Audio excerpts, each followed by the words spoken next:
everybody, I'm Kat Fulton, and this is Rhythm Renegades at Rhythm for Good. I'm so excited about our guest today. This is Mark Powers, and he does powerspercussion.com, and he also does, thedonatingdrummer.com? That's right. Thedonatingdrummer.com. Amazing guy. I've just had a real brief conversation with him here, and I've been tweeting with him on Twitter, introducing Mark Powers. Mark, how are you doing this morning? Excellent. Awesome. Really looking forward to doing this. Thanks for having me on. Absolutely, absolutely. I have a question now. Where are you? What do you do? And tell us a little bit about yourself. I'm based out of Salem, Oregon right now, and I do a fair amount of traveling at different parts of the country and the world, doing performances. I'm definitely a drummer first and foremost, so I play a lot of drum set, various styles, fair amount of hand percussion as well, different world styles.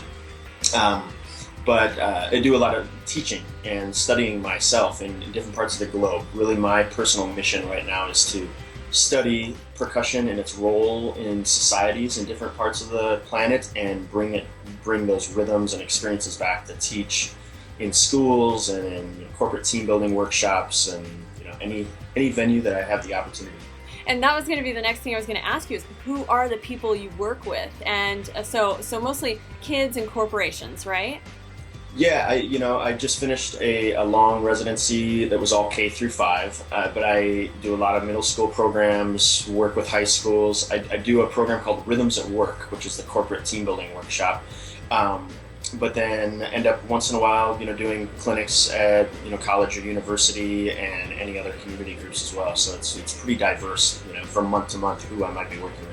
That's awesome. So, I ask every Rhythm Renegade on the show, I ask them to, if you can think of a time in your life when you have felt like you're just going against the grain and you're just going to blaze your own trail and you're just going to do your own thing regardless of whatever else is going on around you. I mean, is there some point in your life that you can tell us that you felt like a renegade or you felt like, I'm just going to do this and be myself?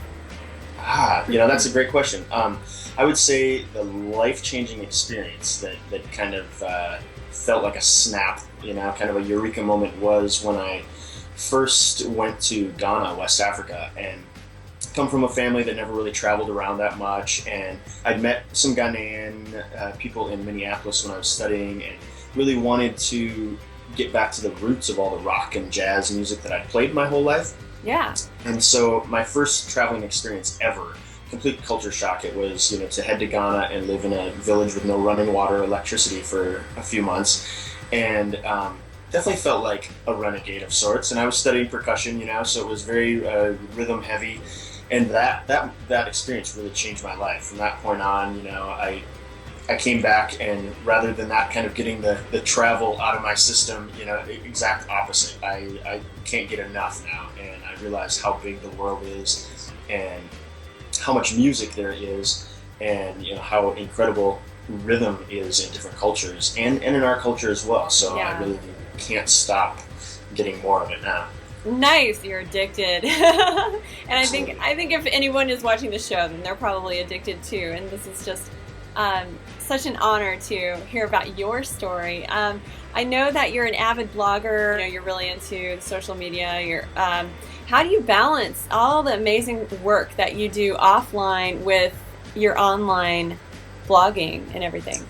That can be difficult. It can certainly be difficult when you start getting into all the online ventures, and I think that's where a lot of musicians, artists, other creative types start to struggle sometimes, because you have to find time to work on your craft, on what it is you do, and it's very important to put some time towards that every single day so that you're growing and so that you feel fulfilled. But I think it's just very, very essential to carve out some time these days online, because like it or not, it's where the market is. We're selling music tracks digitally online, and people are finding their education via YouTube and things like that. So if you're not online, I think you're really missing out. I really try to encourage a lot of creative types to look into not only using WordPress and a blog, which can really help build your influence on the internet, but also different services like email autoresponders, where you can keep in touch with people that you meet. In the past, musicians have tended to thought that creating a mailing list was a clipboard on the front of a stage. And while I think that's still very viable, it's much bigger than that now. And you can use email services like MailChimp or Aweber to stay in touch with your clients, potential clients, fans on a regular basis and keep communication with them. And then honestly, there are other things that a lot of creative types haven't normally thought that they could use. It's like there are things that many of us might have encountered the thought of, but we've thought, that's for people in other career fields. Using a personal assistant, using virtual assistants online, and if anybody's interested in those sorts of things, I work with a company called Get Friday. It's getfriday.com, and it's a team of virtual assistants in Bangalore. And I have, when I'm traveling, it's really difficult for me to find time to research new schools, principals, music teachers in places that I'm traveling to. So I have a VA that helps handle that for me. Wow. And then Awesome. I hired a personal assistant, a more local, that takes a lot of that information and helps me, canvass the area with emails. And it's really one of the best ways I've been able to, as you said, balance the on and offline and kind of leverage my time and money a little bit and get places that I wouldn't be able to get otherwise. Absolutely.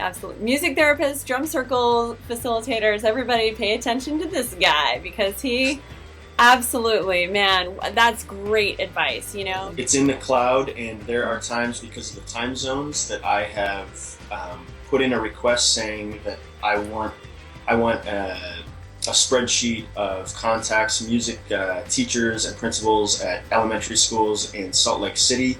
I put in a request when I went to bed, and because of the time zones, the spreadsheet was in my inbox when I woke up the next morning. I love it. I want to ask, I love this question. Mark, what is a typical day in the life of Mark Powers like? Is there a typical day? Oh my gosh, that's very funny to ask right now. There's certainly not a typical day. I would say, many weekdays. I mean, like today, we're doing the interview, and then I'll be teaching private lessons most of the day. So when I'm home in Salem, I teach private drum set and hand percussion lessons. I've got about 50 students right now. So when I'm home, I do a lot of that. But then, depending on the week, different rehearsals or recording sessions, different evenings. But there are times where I'm on the road a lot more, so I end up not being home. But day to day can be crazy. I try to stretch myself. As a matter of fact, just yesterday, myself and two friends decided that we were going to jump off the highest bridge jump in the United States. So we plummeted 200 feet at 68.3 miles an hour towards a river. And actually we were laughing about the fact that that oftentimes can be part of our typical days, which is not the case with some of our friends. But the beginning of next month, when the World Domination Summit is going on in Portland, which is bringing in a lot of bloggers and online entrepreneurs, I'm going with a group of 40 plus people skydiving on June 3rd, and then 3 days later taking about a dozen people off that same bridge that I just did yesterday. Nice. Yeah, so one of my hobbies is paragliding. So I fly around with a canopy overhead. And, so all of those things actually can be part of a typical day, as extreme as they may sound. But for sure, drumming. I can't get enough playing, studying, teaching. I love every aspect of the music world in general, and it's very important for me to mix it up and be diverse and have different styles that I'm performing, different venues to be teaching in. So day to day, it can be quite varied. Oh, so awesome. You truly are a renegade, this extreme renegade guy. I love it. Hey, okay, so we're going to wrap it up with an experience that you're going to share with us on your drum. So Mark is going to share with us what he's going to do next. Very cool. What I'm going to play is an instrument called boba, which is one of the master drums that the Ewe people play in southeast Ghana and southern parts of Togo and Benin. And the rhythms, I'm just going to play a couple of very simple little rhythms that are used in a style of music called gahu, which is a recreational dance that people play just for fun, to get out and have a good time, meet some other people. Essentially, the parts I'm going to play are broken down to a basic movement, or the free movement that they call it, which would bring the dancers out and into position. and then what I call a little heads-up signal, this rolling pattern that just kind of gets everybody's attention.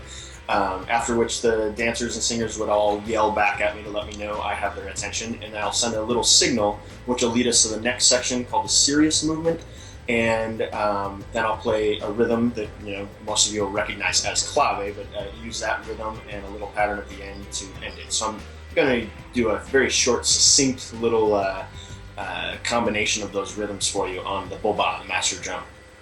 Awesome.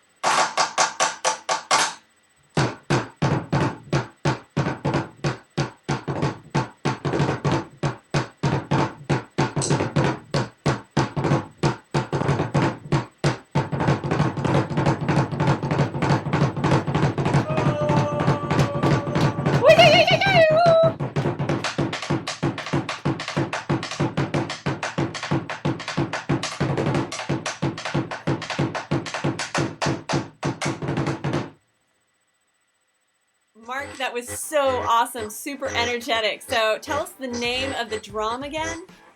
The drum is called the boba, one of the master drums of the Ebe in Ghana. Awesome. And you bring this work and you bring this rhythm and energy, and you come to inspire kids at schools and people in corporations, right? It's a lot of fun. One of the programs I teach is called the Sights and Sounds of Ghana. So I go into schools, bring the boba along with the rest of the family of Ebe instruments, and I teach the specific patterns, and we watch a video, we talk about the beginning of a school day, compare and contrast that to here. Learn a little bit of the Ebe, a greeting in the Ebe language, and then we also get up and learn the dance steps that go along with each of the different drum patterns as well. Oh man, that's so awesome. Now, okay, real quick before we go, tell us about your drumming, the Donating Drummer project. Tell us what it is. The Donating Drummer, just the donatingdrummer.com is something I started back in December of 2010. And it's essentially one of my two little personal charities that I put together, and it's a program where every month people submit ideas that they little projects or personal goals, little things that they've been meaning to do but just haven't kind of gotten off their butt and accomplished yet. And I take all or part of my pay from $1 a month and make that happen. So we've done a couple of charity programs for ASPCA, helped a girl launch a website, helped somebody get an automobile going. I recently bought the pizza and soda for a little family night party at a homeless shelter in the area. And that month was a lot of fun because I also went and did a junk jam program that I do. It's all pickle buckets, garbage cans, very Stomp-esque sort of program, but hands-on. And yeah, so from month to month it can vary. This month I'm helping a woman buy the costumes for her daughter's dance recitals, and it's just kind of a way for me to try to give back in one way. And I'm just curious to see over a period of time, the types of projects I can help people get going. Man, that's so beautiful. I love the idea. So tell us your websites one more time. You've got two websites. One is a blog, and then the other is the Donating Drummer. So go for it. Yeah. Basically, my blog and personal artist site is powerspercussion.com, and I have online lessons on there. Links to articles that I've written, things like that. And then my blog is on there as well. Some of the posts trying to, as I was talking about earlier, show creative types some of these other online and digital services that they can use, and then of course the donatingdrummer.com. So awesome. Thank you so much, Mark. High five. Yeah, thank you. Awesome. Very cool. Thanks a ton for having me on here. This is great.